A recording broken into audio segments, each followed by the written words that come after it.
श्रीहरि माधवि चन्द्र सहोदरि हेममयि मुनिगणवन्दित मोक्षप्रदायिनि मञ्जुळवासिनि वेदनुते पङ्कजवासिनि देवसुपूजित सद्गुणवर्षिणि शान्तियुते जय जय हे मधुसूदन कामिनि आदिलक्ष्मि जय पालय माम्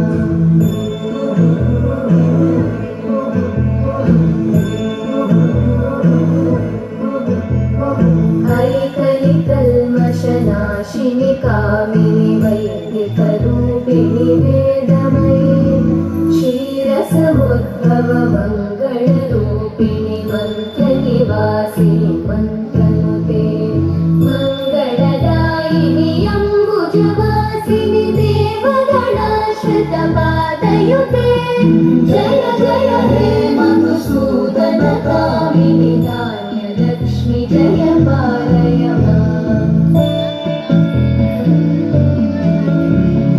जय वरवर्णिनि वैष्णवि भार्गवि मन्त्रस्वरूपिणि मन्त्रमयि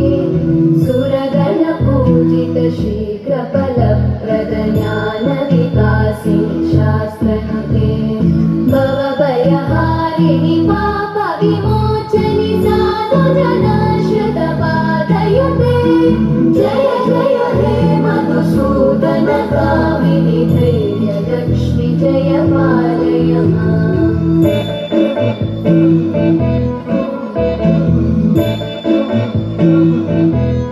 जय जय दुर्गतिनाशिनि कामिनि सर्वफलप्रद शास्त्रमयि रथगजतुरगपदादि समानुत परिजनमण्डित लोकनुते हरिहर ब्रह्म सुपूजित सेवित तापनिवारिणि पादयुते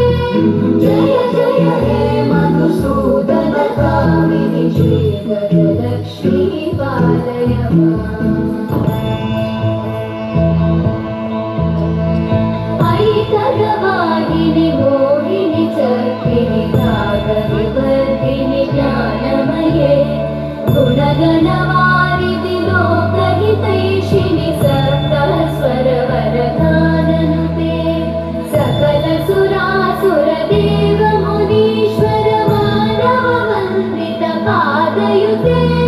जय जय हे मधुसूदन कामिनि सन्तानलक्ष्मि पालय माम्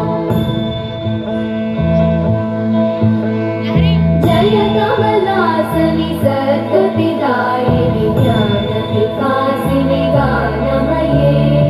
अनुदिनमर्चित कुङ्कुमधूसरभूषित वासित वाद्यनुते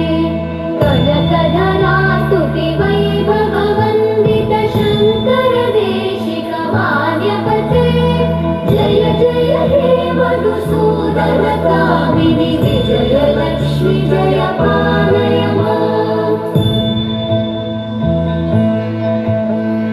प्रणत सुरेश्वरि भारति भार्गवि शोकविनाशिनि रत्नमये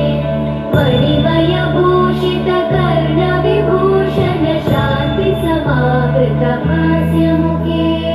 नवनिधिदायिनि कलिवलहारिणि काम्यफलप्रद हस्तयुते जय जय हे मधुसूदन कामिनि विद्या लक्ष्मि पालय माम् धिमि धिमि धिं धिमि धिं धिमि धिं धिमि धुं धुमिनाद सुपूर्णमये धुम धुम धुं धुम धुं धुम धुं धुम शङ्खनिनाद सुवाद्यनुते वेदपुराणेतिहास सुपूजित वैदिक मार्ग प्रदर्शयुते जय जय हे मधुसूदन कामिनि श्रीधरलक्ष्मी पालय माम् जय जय हे मधुसूदन कामिनि श्रीधरलक्ष्मी पालय माम् जय जय हे मधु मधुसूदन कामिनि श्रीधनलक्ष्मी पालय माम्।